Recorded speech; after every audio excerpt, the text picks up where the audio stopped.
échange radio qu'on n'entend pas en ce moment, mais il y a probablement un échange radio assez important avec le sol, puisque l'équipe au sol reçoit par télémétrie, par radio, des données concernant les systèmes de bord. Et bien sûr, il ne se préparera à sauter, il n'ouvrira la porte que lorsque le sol lui confirmera que tout est... Voilà, ça y est, il vient d'ouvrir la porte, ça veut dire qu'il est exposé au vide extérieur. Il a face à lui la terre, juste en bas, sous ses pieds. Instant historique donc sur BFM TV, en direct donc cette tentative de record du monde de Félix Baumgartner qui dans quelques secondes, le sas, la porte est ouverte, va s'élancer pour une chute libre de 5 minutes à plus de 1200 km/h. Voilà, c'est un quadruple record, record d'altitude de ballon habité, record d'altitude de saut en chute libre, record de temps de chute libre, c'est plus de 6 minutes, et puis record de vitesse atteinte en chute libre, effectivement, une vitesse légèrement supérieure à la vitesse du son.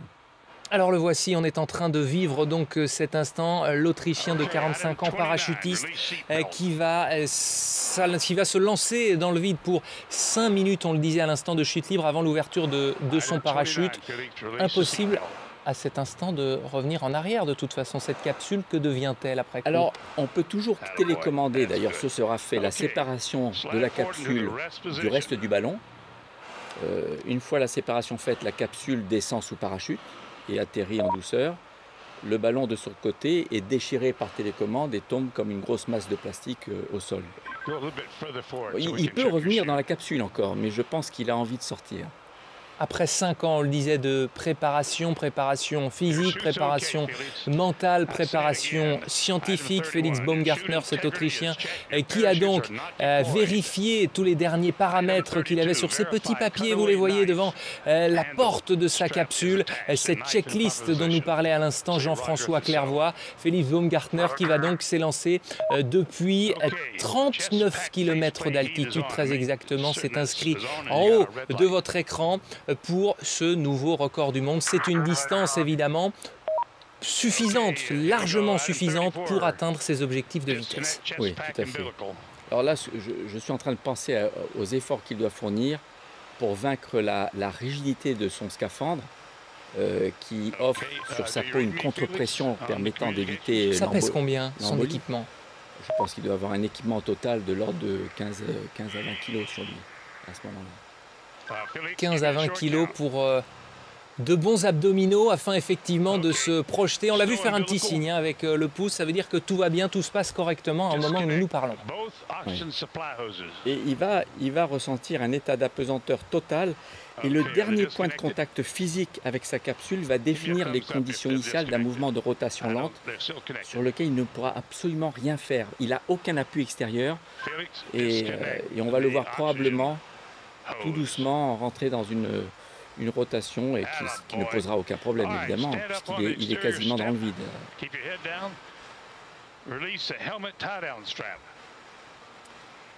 Il a le plein d'oxygène, on le voit en bas.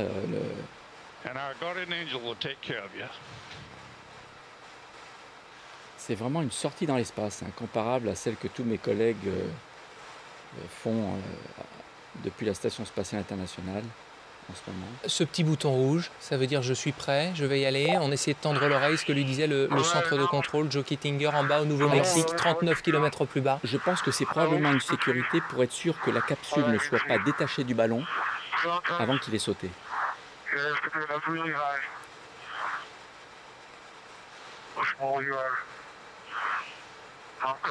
Il va réaliser un peu un fantasme que j'ai toujours eu d'astronaute, de rentrer à pied de l'espace. C'est parti, Jean-François Clairvoy.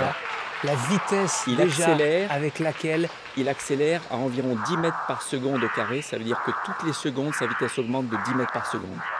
Si vous venez de nous rejoindre sur BFM TV, vous venez de le vivre en direct, donc ce saut, ce grand saut dans le vide de Félix Baumgartner, le premier homme peut-être dans quelques minutes à franchir le mur du son en chute libre. Il y avait eu des essais dans les années 1960, pas vraiment validés, il y avait une fusée des appareils en tous les cas. Et là la vitesse, 1000 km/h déjà, Jean-François Clairvoy, astronaute à l'Agence spatiale européenne, vous êtes avec nous sur BFM TV. On est dans quelques secondes seulement il est sonique au record du monde. Il est sonique. il est au-delà de la vitesse du son.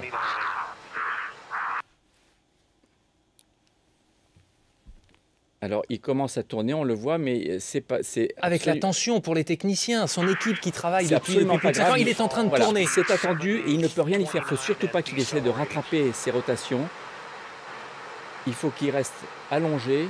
C'est ce qu'avait connu Joe Kittinger. Les rotations ne sont pas encore trop importantes. Il se stabilise. Excellent. Donc, il a réussi à passer la phase la plus difficile, la phase transsonique. La stabilité aérodynamique n'est quasiment pas possible.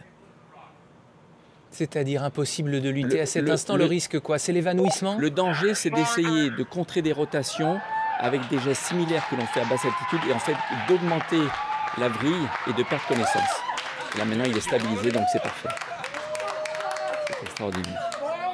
On voit sa femme au premier rang qui était en larmes quand il a décollé tout à l'heure aux alentours de 17h30 heure française. Il aura fallu donc près de 2 heures d'ascension avec ce ballon chargé à l'hélium pour Felix Baumgartner. On le rappelle, cet Autrichien parachutiste qui a donc, ça y est, réussi son record, Jean-François Clairvoy. Oui, il a dépassé tout à l'heure les 1200 km/h. Voilà, il a déjà 3 records atteints. Il lui reste à atteindre le 4e record qui est le temps de chute libre.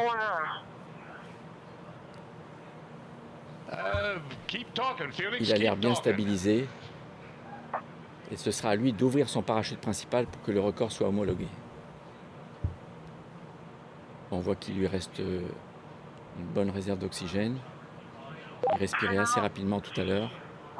Toujours pas.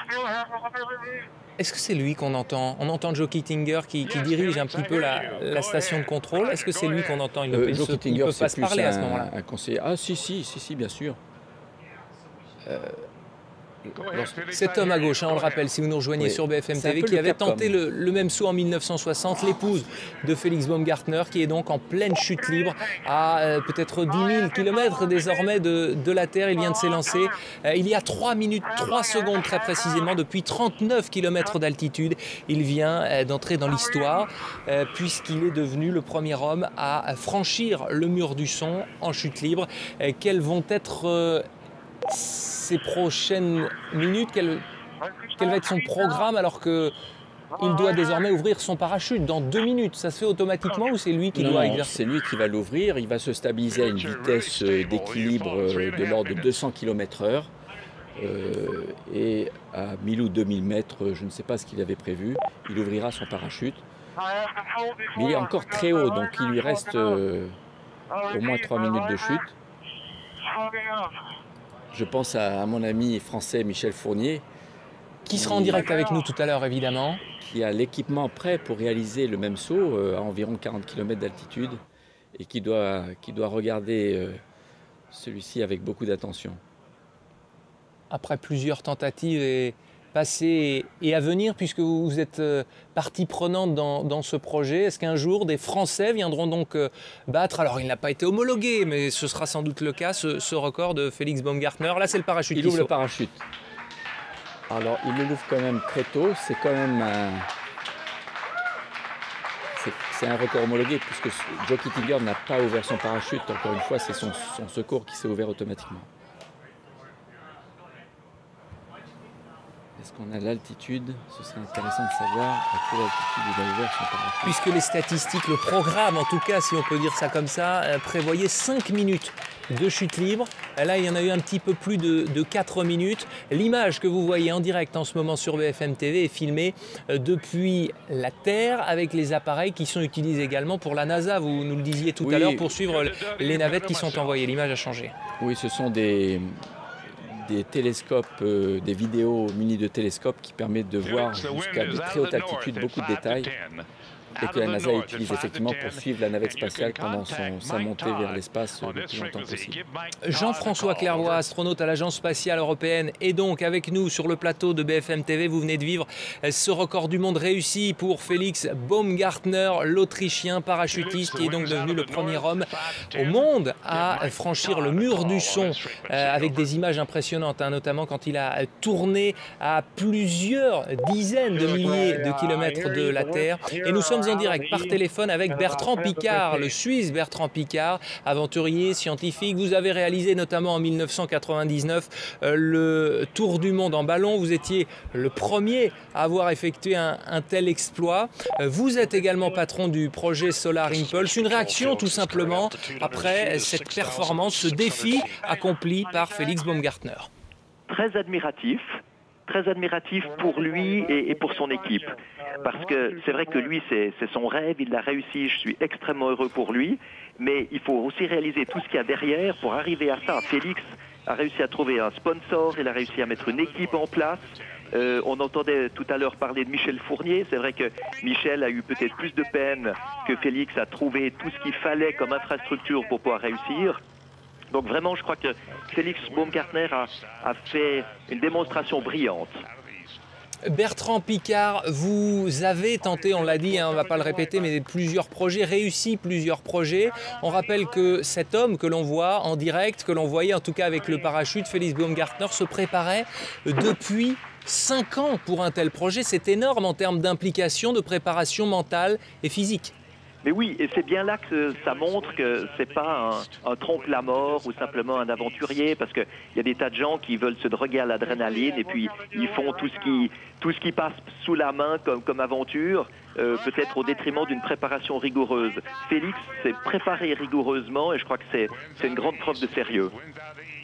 Bertrand Piccard, président, patron de Solar Impulse, merci d'avoir réagi avec nous en direct sur BFM TV à ce nouveau record du monde, appelez-le comme ça, cette tentative réussie donc par Félix Baumgartner, qui est devenu le premier homme, si vous nous rejoignez sur BFM TV, à être passé, avoir dépassé le mur du son en chute libre. Il a ouvert son parachute il y a quelques secondes, quelques minutes après 4 minutes et 10 secondes de chute libre, Jean-François Clairvoy.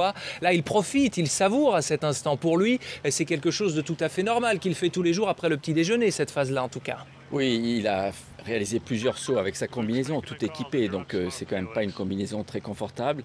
Mais effectivement, il doit savourer son plaisir et la joie d'avoir réussi le défi qu'il s'était donné. Félix Baumgartner, un extraterrestre qui devrait atterrir dans le désert de Roswell. Elle est très bonne. Le Nouveau-Mexique avec cette station, ce centre de contrôle qui se trouve juste en bas, juste sous ses pieds. Encore combien de temps de chute libre là? Il en profite là, il savoure. Ah ben là, je crois qu'il est très près du sol, donc c'est une question de secondes à ce niveau-là. Alors, je ne sais pas s'il a fixé un point qu'il s'est donné comme objectif pour en plus réaliser une performance de précision d'atterrissage, mais on a vu l'ombre de l'hélicoptère de l'équipe de récupération qui le suit.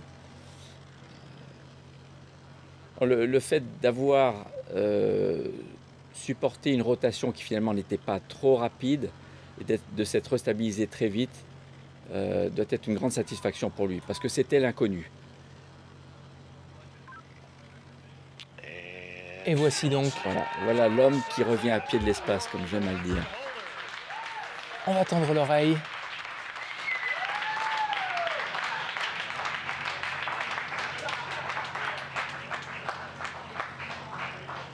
Et vous laissez profiter donc de ces images de joie, cette joie des techniciens de Joe Kittinger, l'un des pionniers qui en 1960 avait lui aussi sauté depuis la stratosphère, tenté en tout cas, avec ce parachutiste donc d'exception, nouveau recordman du monde, Félix Baumgartner, qui vient d'atterrir avec les membres de son équipe.